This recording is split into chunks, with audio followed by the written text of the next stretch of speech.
Good morning student. मैं मनोज चौटिया जीव विज्ञान की इस कक्षा में आपका पुनः हार्दिक स्वागत करता हूं। हम लोग पढ़ रहे थे पौधों में परिवहन के अंतर्गत अपन ने सबसे पहले विसरण, उसके बाद में परासरण, उसके बाद में जल विभव अपन पढ़ के आ चुके हैं। आज का अपना टॉपिक है वो है जीव द्रव्य कुंचन। क्या है? जीव द्रव्य कुंचन।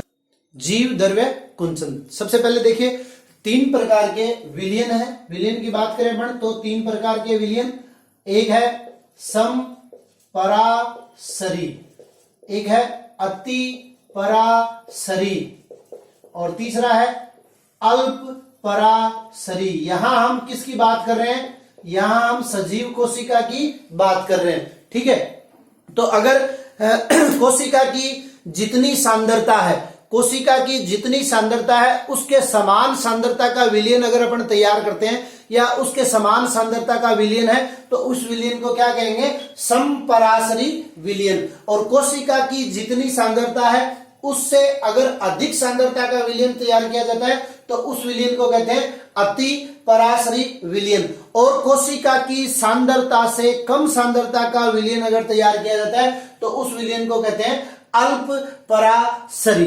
ठीक है, तो तीन प्रकार के विलयन हो गए अपने पास, समपरासरी, अति परासरी और अल्प परासरी। अब देखिए जीव द्रव्य कुंचन क्या है। जब किसी कोशिका को हम अति परासरी विलयन के अंतर्गत रखते हैं, अपन ने बात की थी, तो क्या होगा? परासरण की क्रिया के द्वारा इस कोशिका से जल बाहर निकलेगा और परासरण की क्रिया अपन जानते हैं, अधिक सांद्रता से निम्न सांद्रता की तरफ पदार्थों का प्रवाह। और सबसे पहले अब आपको ध्यान में रखना है कि सबसे पहले आप लोगों को याद होगा, मैंने आपको बताया था कोशिका की सांद्रता का निर्धारण।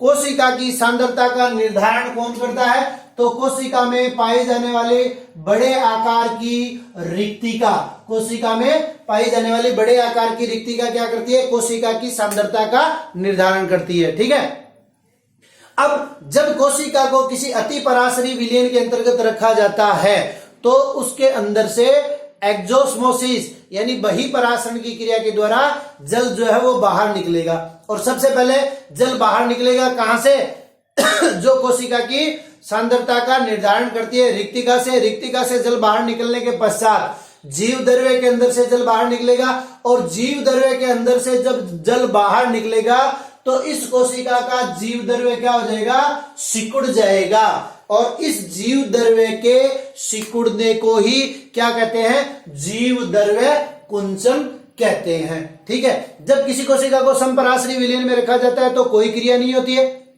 और जब अति परासरी विलयन में रखा जाता है तो बहिर्परासरण की क्रिया के द्वारा सबसे पहले रिक्तिका से जल बाहर निकलेगा, फिर जीव द्रव्य से जल बाहर निकलेगा और जीव द्रव्य से बाहर जल निकलने पर जीव द्रव्य जो है वो धीरे धीरे, या प्लाज्मा मेम्ब्रेन की अगर अपन बात करें, प्लाज्मा मेम्ब्रेन क्या है? जीव द्रव्य का सबसे बाहरी आवरण, और वो प्लाज्मा मेम्ब्रेन जो है वो सिकुड़ जाती है, इस प्रकार से छोटी हो जाती है, तो या सलत अवस्था में आ जाती है। इसको अपन क्या कहते हैं? जीव द्रव्य कुंचन। और जब इसी क्रिया क्या कहलाती है? जीव द्रव्य कुंचन। और कोशिका को क्या कहेंगे?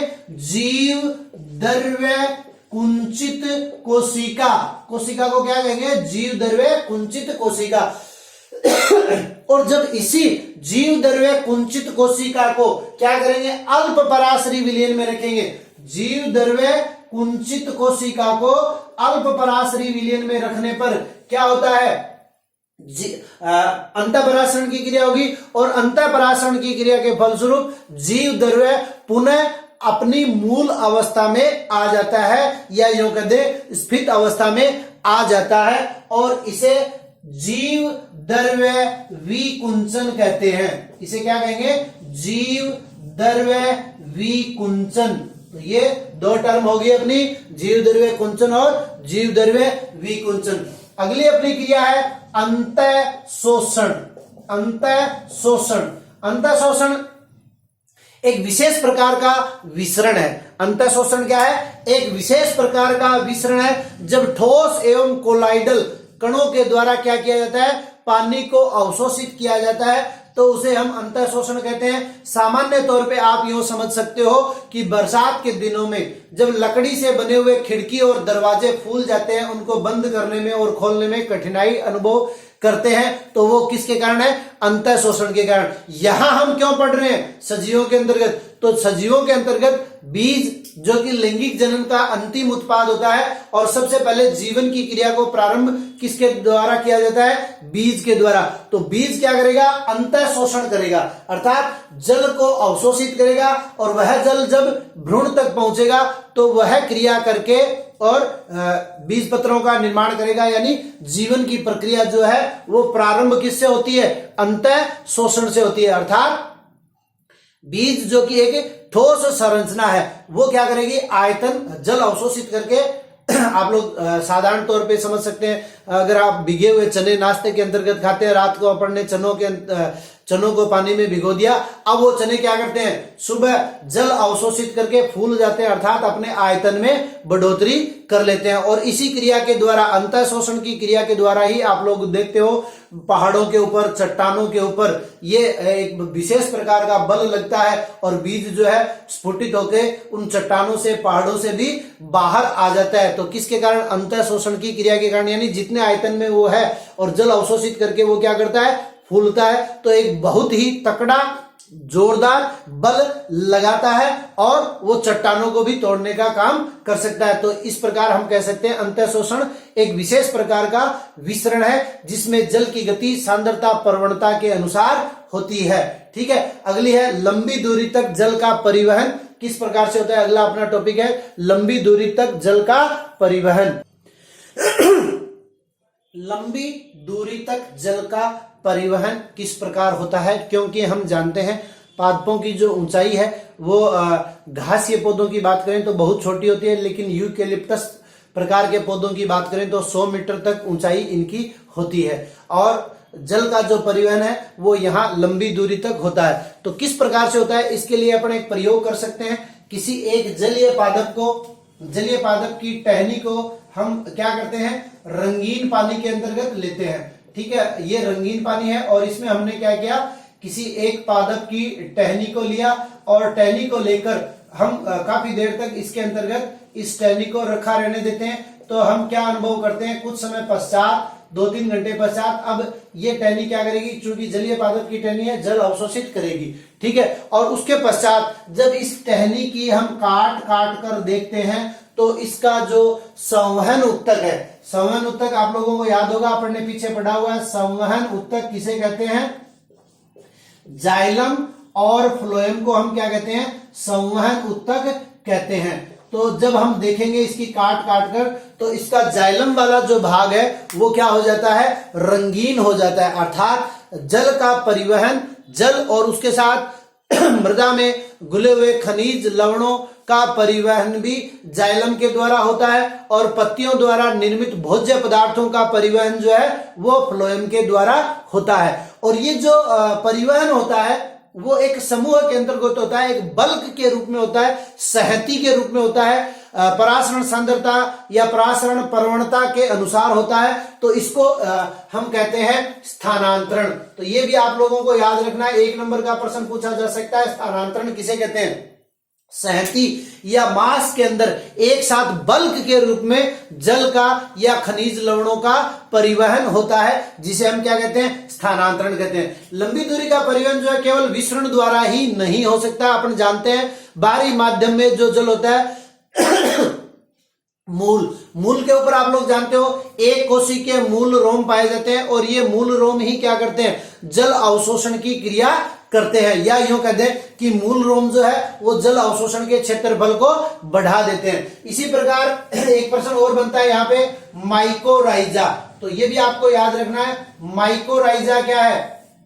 जैसे पाइनस का जो पादप है उसके अंतर्गत मूल रोम नहीं पाया जाता, तो वहां पर कवक जो है वो जड़ों के साथ सहजीवी संबंध बनाकर रहता है, और जो कार्य मूल रोम करते हैं वही कार्य यहाँ कौन करेगा? यहाँ कवक करेगी। तो उच्च पादपों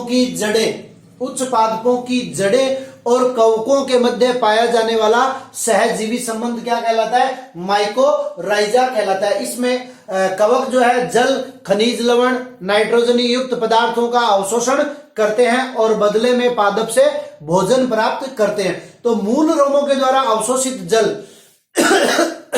विसरण की क्रिया होती है, लेकिन उसके पश्चात इनका परिवहन विसरण की क्रिया के द्वारा नहीं हो सकता, क्योंकि अगर हम देखें एक पादप कोशिका के अंतर्गत लगभग 50 म्यूएम तक के परिवहन में 2.5 सेकंड लग जाते हैं। यानी 50 म्यूएम तक के परिवहन में 2.5 सेकंड लग जाते हैं। तो अब आप लोग गणना कर सकते हो कि 1 मीटर की दूरी तक परिवहन करने के लिए कितना समय लगेगा। ठीक है, तो यहां पर क्या होता है जल का जो परिवहन है वो कोशिका के अंदर प्रवेश करने के पश्चात ये विसरण के द्वारा नहीं होकर किसके द्वारा होता है? परासरण के द्वारा होता है। तो अगला अपना टॉपिक आता है पौधों द्वारा जल अवशोषण। देखिए मैं आपको एक बहुत छोटी और सरल इसकी परिभाषा बता रहा हूं, आप लोग याद कर लीजिएगा। जड़ के ऊपर एक कोशिकीय मूल रोम पाए जाते हैं। ठीक है, इन मूल रोमों के द्वारा जल का जो अवशोषण है वो क्या कहलाता है? जल अवशोषित किया जाता है मूल रोमों के द्वारा और ये पहुंचाया जाता है कहां तक? जड़ों के जाइलम तक। तो जल अवशोषण किसे कहते हैं? जल कहां था? मृदा के अंदर था। या कौन सा जल अवशोषित किया जाता है ये भी आप लोगों को याद रखना है। पौधे जो है कौन सा जल अवशोषित करते हैं? 1 नंबर का प्रश्न पूछा जा सकता है, केशिकत्व जल अवशोषित करते हैं। केशिकत्व जल किसे कहते हैं? 2 मृदा कणों के मध्य उपस्थित जल को केशिकत्व जल कहा जाता है। तो मृदा कणों से या मृदा से या बाहरी माध्यम से जड़ों के जाइलम तक बाहरी माध्यम से जड़ों के जाइलम तक जल के पहुंचने की जो क्रिया है उसे हम क्या कहते हैं? जल अवशोषण कहते हैं। अब इस जल अवशोषण का मार्ग क्या है? तो 2 प्रकार के मार्ग है, एपोप्लास्ट और सिम्प्लास्ट। तो आप लोगों को पता है एक कोशिका दूसरी कोशिका के द्वारा जिन जीव द्रव्य तंतुओं से आपस में संबंधित रहती है उसको हम क्या कहते हैं? ये जो संबंध है जो जीव द्रव्य की अतिवृद्धि होती है, जीव द्रव्य की अतिवृद्धि के द्वारा 2 कोशिकाएं आपस में अंतर संबंधित रहती है, इसको क्या कहते हैं? प्लाज्मोडेस्मेटा। क्या कहते हैं? प्लाज्मोडेस्मेटा। दूसरा अपने पास क्या है? दूसरा अपने पास है सेल वाल। तो पारगम्यता के अंतर्गत अपन ने बात की थी कि सेल वाल क्या होती है? पारगम्य प्रकार की होती है, जबकि क्यूटिकल जो है अपारगम्य प्रकार की होती है। और क्यूटिकल किस में पाई जाती है? मरुद्भिद पादपों में अतिरिक्त वाष्पोत्सर्जन की क्रिया को रोकने के लिए एक मोम जैसी संरचना या अतिरिक्त परत पाई जाती है जिसे हम क्यूटिकल कहते हैं। तो सुबेरिन या की बनी होती है, तो इसके द्वारा जल का परिवहन नहीं होता। दूसरा, एक कोशिका के अंतर्गत ये क्या है? कोर्टेक्स है या उसका जीव द्रव्य। तो जीव द्रव्य के द्वारा जो जीवित भाग है परासरण की क्रिया के द्वारा एक कोशिका से दूसरी कोशिका में जल का परिवहन हो सकता है। ठीक है, तो जीव द्रव्य के तंतुओं के द्वारा जब परिवहन होता है तो उसे हम सिम्प्लास्ट यानी जीवित संरचनाओं के द्वारा परिवहन एक कोशिका से दूसरी कोशिका के अंतर्गत होता है तो उसे सिम्प्लास्ट पाथवे। और कोशिका भित्ति के द्वारा जब ये परिवहन होता है तो उसे एपोप्लास्ट कहते हैं। या यूं कहें कि निकटवर्ती कोशिका भित्ति का एक तंत्र जो जड़ों के एंडोडर्मिस में केस्पियरिन पट्टिका को छोड़कर संपूर्ण पौधे में फैला लेता है। या यूं कहते हैं कि निर्जीव तंत्रों के द्वारा जब एक कोशिका से दूसरी कोशिका में जल का परिवहन होता है तो उसे एपोप्लास्ट पाथवे कहते हैं। और जब सजीव संरचनाओं के द्वारा, जैसे प्लाज्मोडेस्मेटा सजीव संरचना है, इसके द्वारा एक कोशिका से दूसरी कोशिका के अंदर जब जल का परिवहन होता है तो उसे हम सिम्प्लास्ट पाथवे कहते हैं। आज के लिए इतना ही, धन्यवाद।